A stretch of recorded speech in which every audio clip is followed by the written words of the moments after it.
Welcome to rhythm of learning. എന്നത്തെയും പോലെ ഇന്നും ക്വസ്റ്റ്യൻ പേപ്പറിന്റെ ക്ലാസ് ആണ്.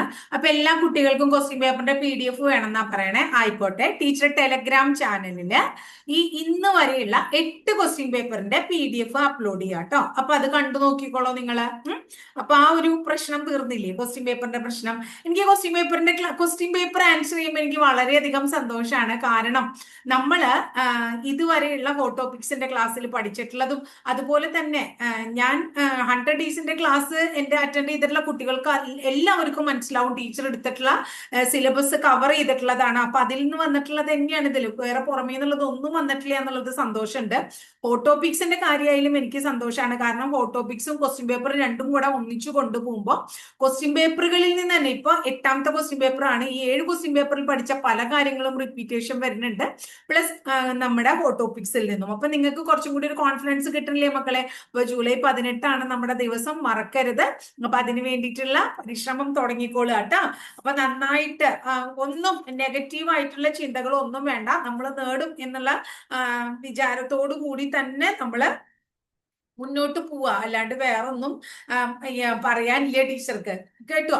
അപ്പോ ഇത്രയേ ഉള്ളൂ. ഇനി നമുക്ക് ക്ലാസ്സിലേക്ക് കടക്കാം. ഫസ്റ്റ് ക്വസ്റ്റ്യൻ ഏതാണ്? എന്താ പറയാ, വൈക്കം സത്യാഗ്രഹം നടന്ന വർഷം. ഏതായാലും വൈക്കം സത്യാഗ്രഹം നടന്ന വർഷം എന്ന് പറഞ്ഞിട്ട് ഫസ്റ്റ് ക്വസ്റ്റ്യൻ തന്നെ PSC ഇതില് ഡിലീറ്റ് ചെയ്തേക്കാണ് കേട്ടോ. അപ്പൊ ഇത് ഡിലീറ്റഡ് ആയിട്ടുള്ള ക്വസ്റ്റ്യൻ ആണ്. വൈക്കം സത്യാഗ്രഹം ഇനിയും ഞാൻ എന്താ പറയാ പറഞ്ഞ് ഞാൻ തോറ്റൊരു വർഷമാണ്. വൈക്കം സത്യാഗ്രഹം എന്നാണെന്നുള്ളത് നിങ്ങൾക്ക് എല്ലാവർക്കും അറിയാം. ഫസ്റ്റ് ക്വസ്റ്റ്യൻ തന്നെ കമന്റ് ബോക്സിൽ എല്ലാവരും ആദ്യമായിട്ട് കാണുന്ന ക്വസ്റ്റിന്റെ ആൻസർ തന്നെ കമന്റ് ചെയ്യാം കേട്ടോ. അത് വർഷം, മാസം, ദിവസം അങ്ങനെ കമന്റ് ചെയ്യണം കേട്ടോ. പോർച്ചുഗീസുകാരുടെ കയ്യിൽ നിന്ന് ചാലിയങ്കോട്ട തിരിച്ചു പിടിക്കാൻ സാമൂതിരിയെ സഹായിച്ചത് ആരാണ്? കുഞ്ഞാലിമരയ്ക്കാർ മൂന്നാമനാണ്. കുഞ്ഞാലിമരയ്ക്കാർ മൂന്നാമൻ. താഴെ പറയുന്നവയിൽ വള്ളത്തോൾ നാരായണ മേനോന്റെ കൃതി അല്ലാത്തത് ഏതാണ്? ഏതാണ് കൃതി? പാഞ്ചാലി ശപഥം. വള്ളത്തോൾ നാരായണ മേനോന്റെയാണ്. എന്റെ ഗുരുനാഥൻ, ഇന്ത്യയുടെ കരച്ചിൽ, ബാപ്പുജി, അതൊക്കെ പഠിച്ചു വെക്കാട്ടോ. ഇതൊക്കെ ആരുടെ കൃതികളാണ്? വള്ളത്തോൾ നാരായണ മേനോന്റെ കൃതികളാണ്.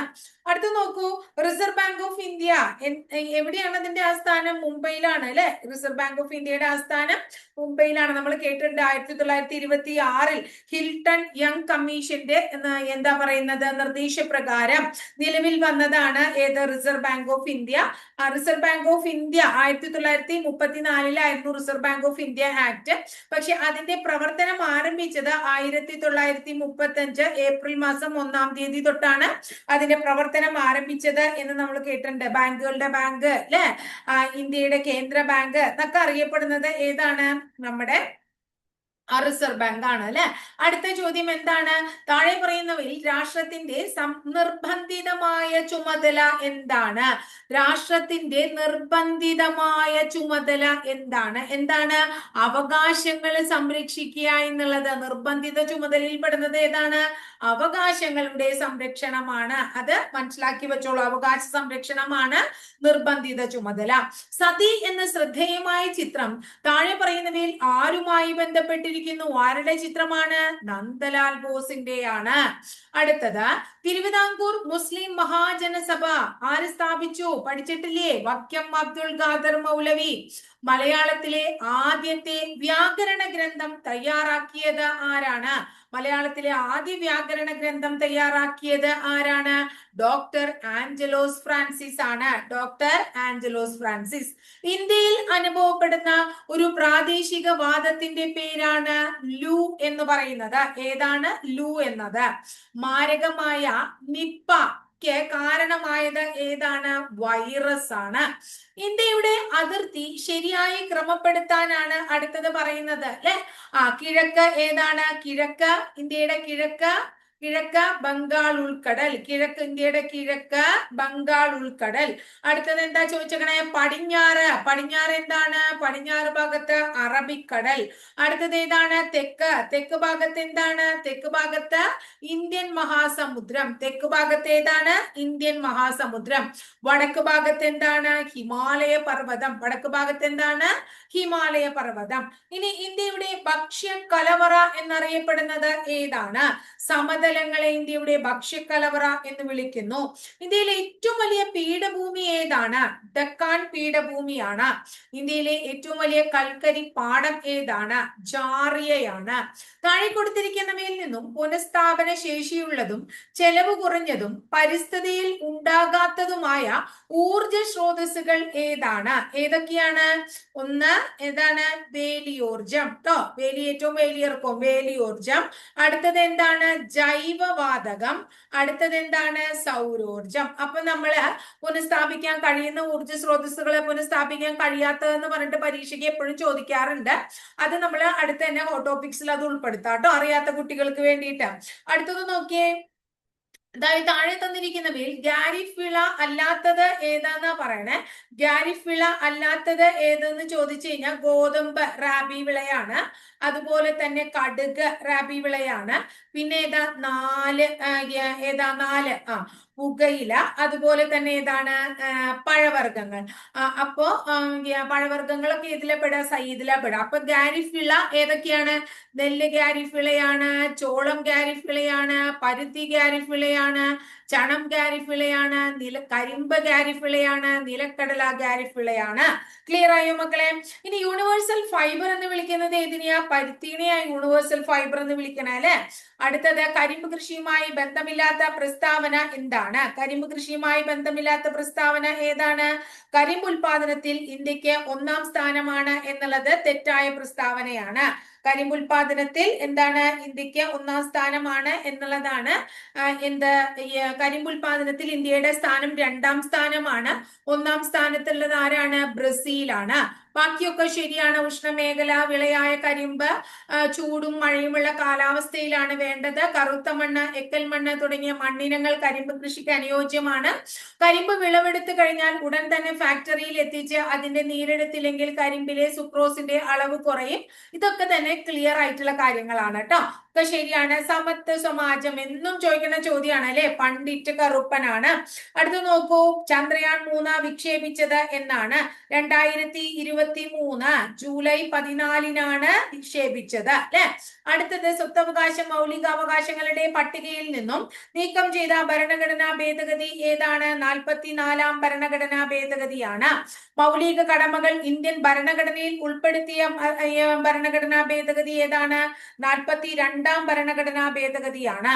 ഇന്ത്യയിലെ ദേശീയ മനുഷ്യാവകാശ കമ്മീഷന്റെ ആദ്യത്തെ ചെയർമാൻ ആരാണ്? രംഗനാഥ മിശ്രയാണ്. അടുത്തത് ദേശീയ പതാകയുടെ രൂപകൽപ്പന ഭരണഘടനാ നിയമനിർമ്മാണ സഭ അംഗീകരിച്ചത് 1947 ജൂലൈ മാസം 22-ാം തീയതിയാണ്. വന്ദേമാതരം ചിട്ടപ്പെടുത്തിയത് അതെന്താന്ന് വെച്ചിട്ടുണ്ടെങ്കിൽ ബംഗാളി, സംസ്കൃതം എന്നീ 2 ഭാഷകളൊക്കെ ഇവിടെ കൊടുത്തിട്ടുണ്ട്. അത് അന്ന് കുറച്ച് പ്രശ്നങ്ങൾ ഉണ്ടായി. അപ്പൊ എന്ത് പ്രശ്നം ഉണ്ടായാലും ഉടനടി എന്ത് ചെയ്യും? ഡിലീറ്റ് ചെയ്യാന്നുള്ളത് യാതൊരുവിധ ബുദ്ധിമുട്ടുള്ള കാര്യമല്ലല്ലോ. അപ്പൊ അതുകൊണ്ട് അന്നത് അവിടെ ഡിലീറ്റഡ് ആയിട്ടുള്ള ക്വസ്റ്റ്യൻ ആയി മാറിട്ടോ. ദേശീയ ചിഹ്നത്തിൽ രേഖപ്പെടുത്തിയിരിക്കുന്ന വാക്യം ഏതാണ്? ദേശീയ ഗാനവും ദേശീയ ഗീതവും ഒക്കെ നമ്മൾ പഠിപ്പിച്ചിട്ടുള്ളതാണ്. അപ്പൊ അതൊക്കെ ഒന്ന് കണ്ടു നോക്കൂട്ടോ. ക്വസ്റ്റ്യൻ പേപ്പറിൽ എപ്പോഴും ചോദിക്കാറുള്ള ചോദ്യങ്ങളാണ്. ഇനി അടുത്തത് ദേശീയ ചിഹ്നത്തിൽ രേഖപ്പെടുത്തിയിരിക്കുന്ന വാക്യം ഏതാണ്? സത്യമേവ ജയതേ എന്നുള്ളതാണ് രേഖപ്പെടുത്തിയിരിക്കുന്നത്. ഇന്ത്യയുടെ ദേശീയ പൈതൃക മൃഗം ഏതാണ്? ആനയാണ്. കേന്ദ്ര വിവരാവകാശ കമ്മീഷൻ രൂപീകരിച്ചത് എന്നാണ്? 2005-ലാണ്. ഇന്ത്യൻ ഭരണഘടനയുടെ ഏത് ഭാഗത്താണ് മൗലിക കടമകളെ കുറിച്ച് പ്രതിപാദിക്കുന്നത്? പാർട്ട് 4A-യിലാണ് മൗലിക കടമകളെ കുറിച്ച് പ്രതിപാദിക്കുന്നത്. റിട്ടുകൾ പുറപ്പെടുവിക്കുന്നതിന് ഹൈക്കോടതികൾക്ക് അധികാരം നൽകുന്നത് ആർട്ടിക്കിൾ 226-ആണ്. അടുത്ത ചോദ്യം, INA രൂപീകരിച്ചത് ആരാണ്?